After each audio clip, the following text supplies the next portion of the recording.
అసూయ వచ్చింది అంటే నీకు నాశనము దగ్గరగా ఉంది అనే వాస్తవం మర్చిపోద్దని మనం చేస్తూ ఉన్నాను.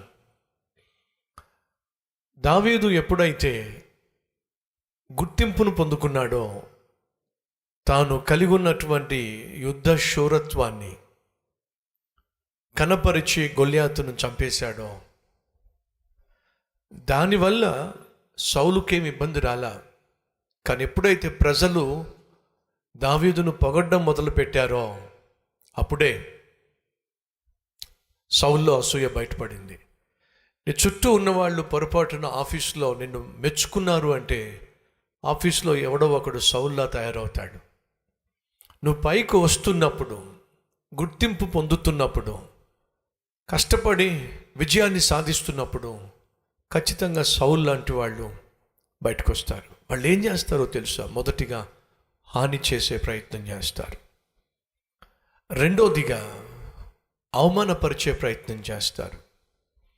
చూడండి ఏం చేశాడో సౌలు. మొదటి సమూయేలు 18వ అధ్యాయము 5వ వచనం చదువుతున్నాను.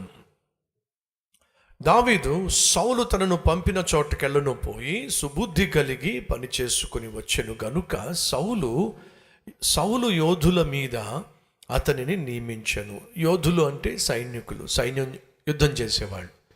యుద్ధం చేసే సైనికులందరి మీద దావీదును అధిపతిగా చేశాడు. ఉన్నతమైనటువంటి పొజిషన్ దావీదుకు వచ్చింది.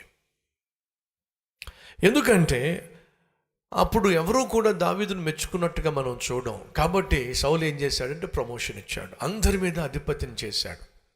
18వ అధ్యాయము 7వ వచనము. సౌలు 1000 కొలదియు దావీదు 10,000 కొలదియు శత్రువులను హతము చేసిరి.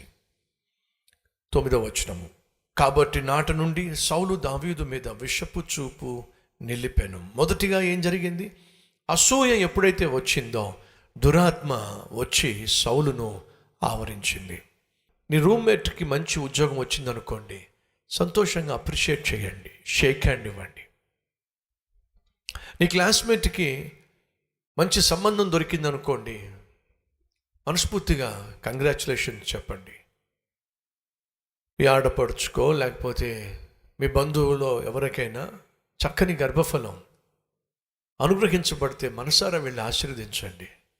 అంతేగాని అసూయ మాత్రం కనపరచకండి.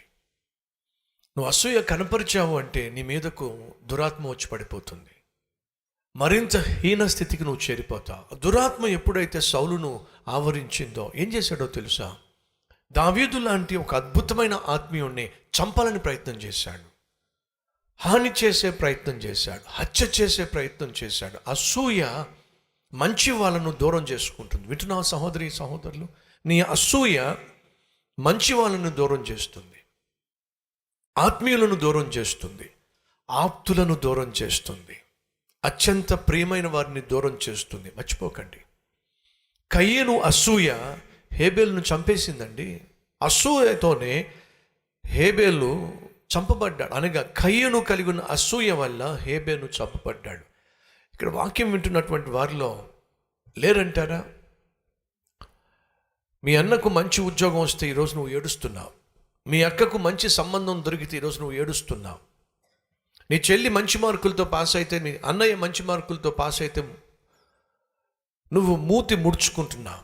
సొంత అక్క లేక చెల్లి లేక అన్న తమ్ముడు బాగుపడితే చూడలేకపోతున్నావు, వర్ధిల్లితే చూడలేకపోతున్నావు, హెచ్చించబడితే చూడలేకపోతున్నావు, స్థిరపడితే చూడలేకపోతున్నావు, మంచి ఇల్లు కొనుక్కుంటే, ఒక మంచి కారు కొనుక్కుంటే చూడలేకపోతున్నావు. పరాయి వాళ్ళ సంగతి పక్కన పెట్టేసి కనీసం నీ తోబుట్టు బాగుపడితే చూడలేకపోతున్నావే. నీకేముందో తెలుసా? అసూయ.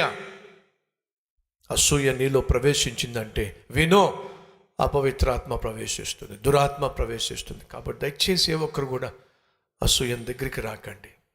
ఎవరైనా వాళ్ళ జీవితంలో పొందుకున్నటువంటి విజయాన్ని నీతో పంచుకుంటే మనసారా సంతోషించు, మనపూర్వకంగా అభినందించు. అది దేవుడు చూసినప్పుడు నిన్ను కూడా ఆశీర్వదిస్తాడు, నిన్ను కూడా దీవిస్తాడు. సరిచేసుకుందాం. కోపతాపాలకు అవకాశం ఇవ్వకండి.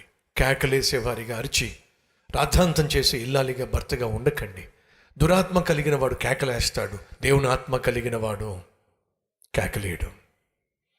దురాత్మ కలిగిన వాడు అసూయతో రగిలిపోతాడు. దేవుని ఆత్మ కలిగిన వాడు అభినందిస్తాడు, ఆనందిస్తాడు. ఎదుటివాని యొక్క విజయాన్ని చూసి సంతోషిస్తాడు. ఓర్వలేనటువంటి సౌలు సింహాసనాన్ని కోల్పోయాడు. ఓర్చుకున్నటువంటి దావీదు ఆ సింహాసనాన్ని అధిరోహించాడు. ఓర్చుకో తల్లి, ఓర్చుకో చెల్లి, ఓర్చుకో సహోదరుడా, ఉన్నత స్థితికి నువ్వు చేరతావు.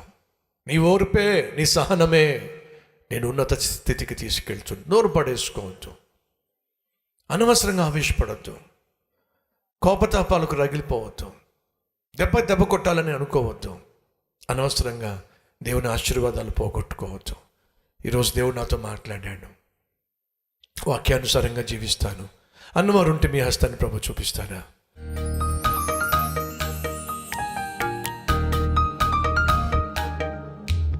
మహాపరిశుద్ధుడు అయిన ప్రేమ కలిగిన తండ్రి, సూటిగా స్పష్టంగా మాతో మాట్లాడినందుకు మీకు వందనాలు, స్తుతులు, స్తోత్రాలు చెల్లిస్తున్నాను. విత్తబడిన ఈ వాక్యాన్ని నాయన మా హృదయాల్లో దాచుకొని వాక్యానుసారంగా జీవించాలని సహాయం చేయండి. పైకి వచ్చే వారిలో కనిపించే మరొక అద్భుతమైన లక్షణము నోరు అదుపులో ఉంచుకోవడం. నాయన నా నోటిని అదుపులో ఉంచుకునే కృప నాకు దయచేయండి. వ్యర్థమైన సంభాషణలు, వ్యర్థమైన మాటలు, వ్యర్థమైన కబుర్లు నాయన అనవసరమైనటువంటి వాగ్వాదాలకు దారితీస్తాయి. మా మాటలను, మా నోటిని అదుపులో ఉంచుకోగలిగిన నేర్పరితనాన్ని మాకు దయచేయమని. మమ్మల్ని ద్వేషించేవాళ్ళు, దూషించేవాళ్ళు, నాయన అవమానపరిచేవాళ్ళు, హాని చేసేవాళ్ళు మా చుట్టూ ఉండి రాళ్ళు విసురుతున్నప్పుడు నాయన మా నోటికి పని చెప్పక మోకాళ్లకు పని చెప్పి లోకం మీద పడి నాయన నోరు పాడు చేసుకోక మోకాళ్ళ మీద నీ సన్నిధిలో పడి ప్రార్థన చేసే విజయాన్ని సాధించే కృప మా అందరికీ దయచేయమని యేసు నామం పేరట వేడుకుంటున్నాం తండ్రి, ఆమెన్.